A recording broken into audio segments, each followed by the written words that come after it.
Hello friends, smile और ईट channel में आपका बहुत बहुत स्वागत है और आई होप आप सब बहुत ही अच्छे से होंगे। और देखिए, एक पालक की मैं बहुत ही अनोखी सब्जी आज आपके सामने लेके आई हूँ। तो ना तो ये कोफ्ता है और ना पकौड़ी है। तो जो लोग पालक नहीं खाते हैं वो भी इस सब्जी को खाने के बाद पालक को खाना शुरू कर देंगे और बहुत ही पौष्टिक है। तो चलिए मेरे साथ बनाना शुरू करिए ये अनोखी सी बहुत ही अच्छी सब्जी जो कि चावल और रोटी दोनों के साथ बहुत अच्छी लगती है। तो चाहे पूड़ी हो या चावल हो या पराठा हो या रोटी, किसी के साथ भी आप बना के खाइए, बहुत अच्छे लगते हैं। तो इसके लिए हमने आधा किलो पालक ले ली थी और जो खराब पत्ते थे उनको अलग कर लिया था। अब चलिए हम अपने पालक को काटना शुरू करते हैं। तो जो हमने ये आखिरी के जो बड़ी बड़ी डंडियाँ थी वो हमने काट के अलग कर दी हैं क्योंकि ये थोड़ी सी कड़वाती हैं। अब हमने पालक को जो है पतला पतला एकदम छोटा छोटा काट लिया है। तो ऐसे ही एकदम फाइनली चॉप कर लीजिएगा, आप बड़ा बड़ा पालक को मत रखिएगा और छोटा छोटा काट लीजिएगा। क्योंकि पत्ते वाली सब्जियां हैं तो मैं सलाह दूंगी कि कम से कम इनको आप 3 से 4 पानी में धो लीजिएगा अच्छी तरीके से। अब धोने के बाद आपको नेक्स्ट स्टेप देखना है कि आपने एक बाउल ले लिया है और उसमें 1 कप बेसन मिला दिया है और उसमें जो हमने पालक धो के रखी थी वो हमने डाल दी है। अब हम इसमें कुछ मसाले मिलाना शुरू करेंगे, जिसमें हमने 1 टेबलस्पून धनिया पाउडर डाल दिया है, हाफ टेबल स्पून गरम मसाला डाल दिया है और नमक स्वाद अनुसार। बस यही 3 जो है मसाले आपको डालने हैं, ज़्यादा नहीं कुछ डालना है। और अच्छी तरीके से इनको हम मिला लेंगे, सारे इंग्रेडिएंट के साथ हम इनको अच्छी तरीके से मिला लेंगे।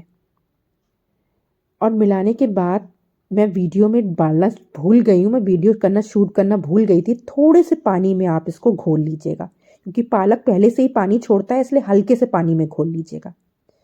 अब एक पैन चढ़ा दीजिए और उसमें थोड़ी सी राई जो होती है, राई वो डाल दीजिए। और जैसे ही राई चटक जाए तो जो हमने मिक्सचर बना के डाला था उस घोल को आप इस कढ़ाई में छोड़ दीजिए। तो 1 टेबलस्पून आप तेल ले लीजिएगा, बहुत है। और फिर इसको अच्छी तरीके से हम पकाना शुरू करेंगे। तो इस घोल को जब हम पका के तैयार करते हैं तब ये सब्जी इतनी बहुत ही अच्छी बनती है। तो ये थोड़ी अलग टाइप की सब्जी बन रही है, तो मेरे साथ आप देखते जाइए। इस घोल को इतना अच्छा तरह से पका लीजिए कि ये सतह नीचे की सतह छोड़ दे। तो देखिए धीरे धीरे करके मैंने पका लिया है।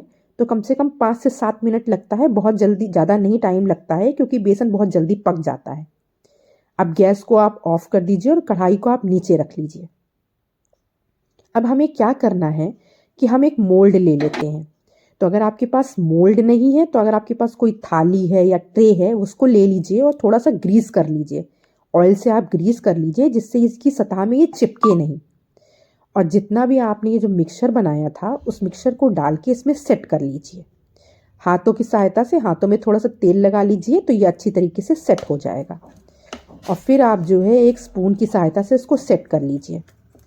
अब हमें क्या करना है, क्योंकि अभी थोड़ा ये गर्म है इसलिए इसको अभी अभी हम थोड़ी देर के लिए रख देंगे। तो करीब 10 मिनट के लिए इसको ऐसे ही छोड़ दीजिए और तब तक ये ठंडा भी हो जाएगा। तो अब जब तक ये ठंडा होगा, चलिए हम इसकी ग्रेवी बना लेते हैं। तो ये ग्रेवी वाली सब्जी बन रही है। अब इसकी ग्रेवी के लिए हमने थोड़ा सा जीरा डाल दिया है। एक पैन में हमने थोड़ा सा तेल डाला है, उसमें जीरा डाल दिया है। कुछ हमने काली मिर्च डाल दी है, थोड़ी सी 3 से 4 काली मिर्च और 2 से 4 लौंग और एक तेज पत्ता डाल दिया है। उसके बाद हमने 2 मीडियम साइज़ के प्याज काट लिए थे वो हमने डाल दिए हैं। और हमने लिए थे 7 से 8 लहसुन की कलियाँ, तो वो लहसुन की कलियाँ हमने डाल दी हैं। और 2 हरी मिर्च हमने काट के रखी थी, ये डाल दिया है। तो इस मसाले में यही जाएगा। 2 प्याज कटे हुए, 7 से 8 आपके गार्लिक कटा हुआ और 2 हरी मिर्च कटी हुई। फिर आपने 2 मीडियम साइज़ के टमाटर काट के इसी में मिला दिया है और हल्का सा आपने पका लिया है। तो टमाटर के बाद थोड़ा सा पानी भी छूट गया है, चाहे तो आप हल्का सा नमक डाल दीजिए।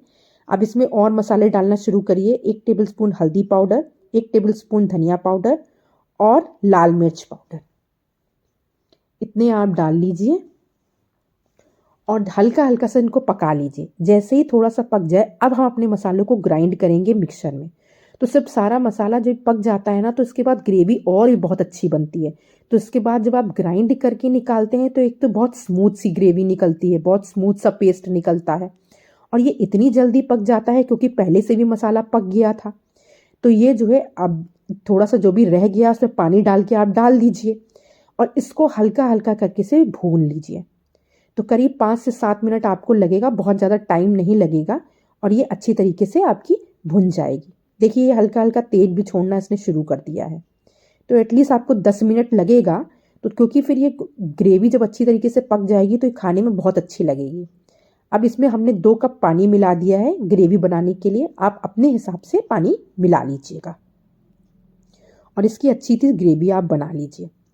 ग्रेवी को हम जो है 5 मिनट के लिए ढक के पकाएंगे, तो आप इसको छोड़ दीजिए और इसको पका लीजिए थोड़ी देर के लिए। 5 से 7 मिनट के लिए आप पकाएंगे तो ये अच्छी तरीके से पक जाएगा। और देखिए इसमें उबाल भी आ गया है, कितना अच्छा इसमें उबाल आ गया है और ग्रेवी आपकी रेडी हो गई है। तो इसको अब हम यहीं पर छोड़ देते हैं और जो हमने अपना जो है जमा के रखा था अपना पेस्ट पालक और बेसन का, उसके पास चलते हैं। ये देखिए ये कितनी अच्छी तरीके से सेट हो गया और ठंडा भी हो गया है। तो इनको अब हम पीसेस में काटना शुरू करेंगे। ये देखिए ऐसे पीसेस में काट लीजिए।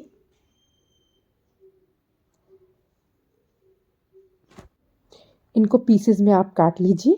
तो चाहे तो आप इनको स्क्वायर शेप में काट लीजिए या जो भी शेप आपको अच्छी लगती है। तो आज मैंने स्क्वायर शेप में इनको काट लिया है और सारे पीसेस को निकाल के रख लीजिए। ये देखिए हमारे सारे पीसेस भी कट गए हैं, मैं आपको दिखाती हूँ। और कितने अच्छे लग रहे हैं, क्योंकि ये हमने पका लिए थे तो ये बहुत ही स्वादिष्ट लग रहे हैं, देखने में भी खाने में भी बहुत स्वादिष्ट होंगे। और आप चाहें तो इनको ऐसे भी खा सकते हैं, क्योंकि लेकिन हम ग्रेवी बना रहे हैं, इसकी सब्जी बना रहे हैं। तो अब इनको हम हल्का हल्का सा फ्राई कर लेंगे। तो बहुत ज़्यादा फ्राई नहीं करना है। एक पैन में आप थोड़ा सा तेल डाल दीजिए और उनमें जो है उनको हल्का सा लाइट ब्राउन होने तक के लिए आप फ्राई कर लीजिए। तो आप ये सब्ज़ी ज़रूर बनाइएगा। ये पालक के संग मिलके बहुत ही न्यूट्रिशियस सब्ज़ी बनती है और खाने में बहुत ही टेस्टी लगती है। और चाहे तो ये चावल के साथ खाइए या रोटी के साथ, पूड़ी पराठे के साथ, ये सबके साथ बहुत अच्छी लगती है। ये देखिए एक तरीके से जब फ्राई हो जाएंगे एक तरफ से, तो हम दूसरे साइड से भी इनको फ्राई कर लेंगे। पलट के इनको सारे सबको हम जो जितने भी हमारे स्क्वायर्स थे, पीसेस थे, इनको हम पलट लेंगे। और ये देखिए कितने अच्छे तरीके से फ्राई हो गए हैं और ये दूसरे साइड से भी फ्राई हो रहे हैं। तो हल्का सा आप बस तेल डालिएगा, बहुत ज़्यादा तेल इसमें लगता नहीं है, तो ये कम तेल में ही बन के तैयार हो जाती है। ये देखिए अब हम इनको निकाल लेते हैं। ये लाइट ब्राउन हो गए हैं, गोल्डन ब्राउन लग रहे हैं, बहुत अच्छे सिक गए हैं। अब इनको हम एक जो है ट्रे में निकाल लेते हैं। ये देखिए मैं आपको दिखा देती हूँ कितने अच्छे लग रहे हैं। इसको चाहे तो आप नाश्ते के संग भी खा सकते हैं, और क्योंकि हम ग्रेवी बना रहे हैं तो जो हमने ग्रेवी बना के तैयार किया था उसमें हम सबको डाल देंगे। और देखिए कितनी रिच ग्रेवी बन के तैयार हो गई है, क्योंकि हमने ग्राइंडर में इसको पीस लिया था सारा मसाले को भूनने के बाद, तो इसलिए बहुत ही रिच ग्रेवी लग रही है। आप चाहें तो इसमें थोड़ा सा फ्रेश मलाई या क्रीम भी डाल सकते हैं, बट मैंने आज अवॉइड किया है। अब इसको 2 मिनट के लिए ढक देंगे, जिससे सारे पीसेस हमारे सॉफ्ट हो जाएं और उनमें हल्की हल्की सी ग्रेवी एब्जॉर्ब हो जाए। अब ये देखिए मैं आपको दिखाती हूँ, देखिए कितनी अच्छी ये करी बन के तैयार हो गई है। तो ऐसे ही बनाइए और मेरा वीडियो अच्छा लगता है तो लाइक शेयर कमेंट ज़रूर करिएगा और मेरे चैनल को सब्सक्राइब ज़रूर करिएगा। Thank you so much for watching this video.